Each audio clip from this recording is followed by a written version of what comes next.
Hello friends, எல்லாருக்கும் வணக்கம். இன்னைக்கு நம்ம நிக்கிஸ் கிச்சன்ல என்னோட ஃபேவரட்டான ஒரு ரெசிபி உங்களோட ஷேர் பண்ண போறேன். என்ன அப்படினு பாக்குறீங்களா?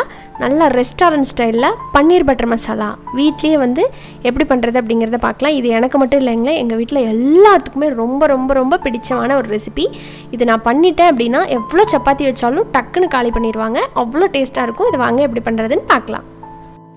அந்த ஸ்மூத்தான கிரேவி நம்ம பண்ணணும் இல்லைங்களா, அதுக்கு வந்து வெங்காயம் தக்காளியை வதக்கிக்கலாம். அதுக்கு ஒரு ஃப்ரை பேனில் கொஞ்சமாக வந்து கடலெண்ணெய் சேர்த்துக்கிறேன். இதுக்கு வந்து முழுசாக நம்ம பட்டர் யூஸ் பண்ணியும் பண்ணிக்கலாம், அது நம்ம விருப்பம் தான். இப்போ இதில் நம்ம கட் பண்ணி வச்சுருக்கிற 2 பெரிய வெங்காயம் சேர்த்தணும். அதாவது 2 வெங்காயம் எடுக்கிறீங்கன்னா அதுக்கு வந்து 3லேருந்து 4 தக்காளி பக்கம் நீங்கள் சேர்த்தணும். அப்போ தான் சரியாக இருக்கும்.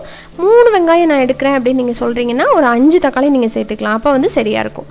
இப்போ இதை போட்டு கொஞ்சம் பாருங்கள் டிரான்ஸ்பரண்ட்டாக இந்த அளவுக்கு வதங்கினதுக்கப்புறம் நம்ம கட் பண்ணி வச்சுருக்கிற ஒரு 4 தக்காளியை வந்து உள்ளே சேர்த்துக்கிறேன். அடுத்ததாக 1 டீஸ்பூன் அளவுக்கு கசகசா, கூடவே 4லேருந்து 5 போல் முந்திரி, கண்டிப்பாக இந்த 2ஐயும் சேர்த்துக்கோங்க. சேர்த்துட்டு கொஞ்சம் நேரம் இதை அப்படியே மூடி போட்டுடலாம். இந்த தக்காளி வந்து சாஃப்டாக வதங்கி வர்றதுக்கு இது ஹெல்ப் பண்ணும். இப்போ ஓப்பன் பண்ணி பாருங்கள், உங்களுக்கு லைட்டாக வதங்கி இருக்கும். மறுபடியும் சும்மா 1-2 தடவை வதக்கி விட்டுட்டு நான் வந்து திரும்ப மூடி போட்டு வைக்க போகிறேன். இந்த தக்காளி நல்லா கொலைய மசிஞ்சு பச்சை வாசம் போய் வரணும். அப்போ தான் கிரேவி வந்து நல்லா வாசனையாகவும் உங்களுக்கு நல்லா ஸ்மூத்தாகவும் கிடைக்கும். இப்போ பாருங்கள் நல்லா வெந்து வந்திருக்கு. அதே நேரத்தில் உங்களுக்கு அந்த பச்சை மணமும் போயிடுச்சு. இப்போ இது நல்லா ஆற விட்டு நல்லா ஸ்மூத்தான பேஸ்ட்டாக அரைச்சி எடுத்துக்கோங்க. அரைச்சி எடுத்ததுக்கப்புறம் ஒரு பேனில் வந்து பட்டர் சேர்த்துக்கோங்க. நான் வந்து 2 டேபிள் ஸ்பூன் அளவுக்கு பட்டர் சேர்த்துக்கிறேன். கூடவே கொஞ்சம் கடலெண்ணெய் சேர்த்து பண்ண போகிறேன். முழுசாக நான் வந்து பட்டரை யூஸ் பண்ணலை. நான் முதவே சொன்ன மாதிரி இதை நீங்கள் முழுசாக பட்டர்லையும் பண்ணிக்கலாம்.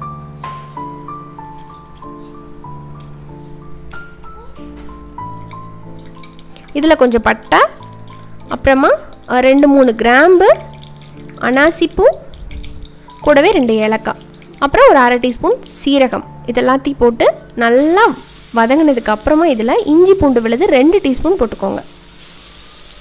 போட்டுட்டு அதோட பச்சை மணம் போகிற அளவுக்கு நல்லா வதக்கி விடுங்க.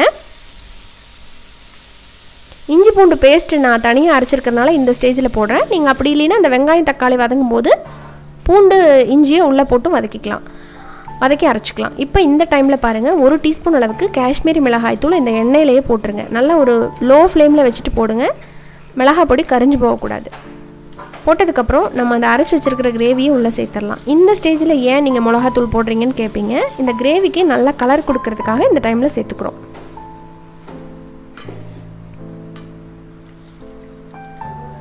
இப்போ எடுத்தோடனே நம்ம நிறைய தண்ணி சேர்த்தாமல் அந்த எண்ணெயிலேயே கொஞ்சம் நேரம் இந்த மசாலாவை நல்லா வதக்கி கொடுங்க.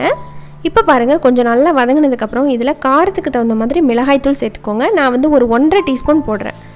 1 டேபிள் ஸ்பூன் அளவுக்கு மல்லிப்பொடி, கூடவே கொஞ்சமாக மஞ்சத்தூள், இது எல்லாத்தையும் போட்டுட்டு மறுபடியும் வதக்குங்க.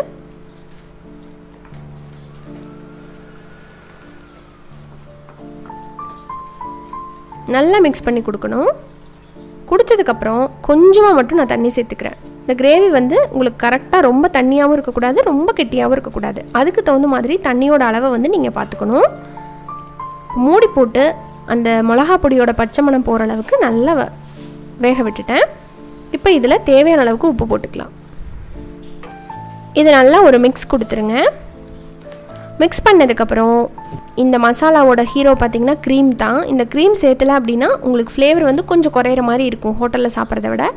இன்றைக்கி வந்து ஃப்ரெஷ் க்ரீம் தான் நான் எடுத்திருக்கேன். அதில் வந்து ஒரு 3லேருந்து 4 டேபிள் ஸ்பூன் அளவுக்கு ஃப்ரெஷ் க்ரீம் வந்து நான் ஊற்றிருக்கிறேன். இது வந்து இந்த கிரேவிக்கு நல்ல ஒரு க்ரீமியான ஃப்ளேவர் அண்ட் ரிச் டேஸ்ட் வந்து கொடுக்கும். நீங்கள் வந்து ஈஸியாக கிடைக்கிது, நீங்கள் வாங்கிக்கலாம். அப்படி கிடைக்கல அப்படிங்கும் போது ஒரு 3லேருந்து 4 நாள் பக்கம் ஃப்ரிட்ஜில் நீங்கள் பால் ஆடையை சேவ் பண்ணி வச்சுட்டு அதுக்கப்புறம் லைட்டாக அரைச்சி நீங்கள் உள்ளே ஊற்றிட்டிங்கனாலும் நம்ம வீட்லேயே ஃப்ரெஷ் க்ரீம் வந்து ஈஸியாக ரெடி பண்ண முடியும். அந்த மாதிரியும் பண்ணிக்கலாம். இல்லை வேண்டாம் அப்படின்னாலும் நீங்கள் ஸ்கிப் பண்ணியும் செஞ்சுக்கலாம். இப்போ இதில் 1 டீஸ்பூன் அளவுக்கு சர்க்கரை சேர்த்துக்கோங்க. லைட்டாக அந்த ஸ்வீட்னஸும் இருக்கணும். அப்போ தான் இந்த கிரேவி நல்லாயிருக்கும். அப்புறம் வந்து ஒரு 1/2 டீஸ்பூன் அளவுக்கு கரம் மசாலா இந்த மாதிரி ஃபைனல் ஸ்டேஜில் போடுங்க. முதவே போட்டுறக்கூடாது, கடைசியாக தான் போடணும். இந்த மாதிரி போட்டுட்டு மறுபடியும் அதையும் நல்லா மிக்ஸ் பண்ணி கொடுத்துட்டு கொஞ்சம் நேரம் மூடி போட்டு வச்சிடலாம். நம்ம எல்லாமே போட்டு கிரேவி பக்காவாக நல்ல வாசனையாக வந்துட்டுருக்கு. இப்போ இந்த டைமில் நம்ம கட் பண்ணி வச்சுருக்கிற பன்னீர் பீசஸ் சேர்த்துக்கலாம். நான் இன்றைக்கி வந்து கிரேவி கொஞ்சம் கம்மியாகவும் பன்னீர் பீசஸ் அதிகமாக இருக்கிற மாதிரி பண்ணியிருக்கிறேன். இது வந்து முழுக்க முழுக்க உங்கள் விருப்பம் தான். பன்னீர் வந்து கம்மியாக சேர்த்தும் பண்ணலாம், அதிகமாக சேர்த்தும் பண்ணலாம். நான் இன்றைக்கி வந்து ஒரு 4லேருந்து 5 பேர் சாப்பிட்ற மாதிரி பண்ணியிருக்கிறேன். ஒரு கிட்டத்தட்ட ஒரு 400 கிராம் அளவுக்கு பன்னீர் வந்து ஆட் பண்ணியிருக்கிறேன்.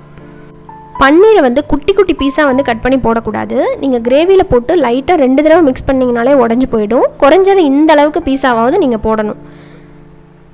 நிறைய பேர் வந்து பட்டரில் டோஸ்ட் பண்ணி போடுவாங்க. அப்படி விருப்பம் இருந்தால் நீங்கள் அப்படியும் செஞ்சுக்கலாம். இதுவே ரொம்ப நல்லாயிருக்கும். இப்போ இதில் பார்த்தீங்கன்னா கொஞ்சமாக கசூரி மெத்தி, அந்த காஞ்ச வெந்தயக்கீரை இருக்கு இல்லைங்களா, அதை வந்து இந்த மாதிரி கொஞ்சம் கையில் க்ரஷ் பண்ணி சேர்த்துக்கிட்டேன்.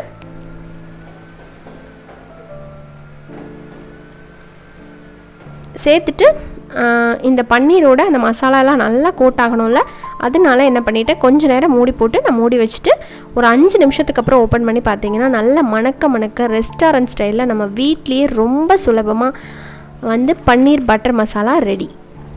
கொஞ்சோண்டு வந்து மல்லித்தலையை நம்ம போட்டு இறக்கிட்டோம் அப்படின்னா சூப்பராக இருக்கும் இது சாப்பிட்றதுக்கு. நம்ம சேனலில் ஆல்ரெடி சாஃப்டான சப்பாத்தி எப்படி பண்ணுறது, நான் எப்படி பண்ணுறது, ரொமாலி ரொட்டி இது எல்லாமே வந்து அப்லோட் பண்ணியிருக்கிறோம்.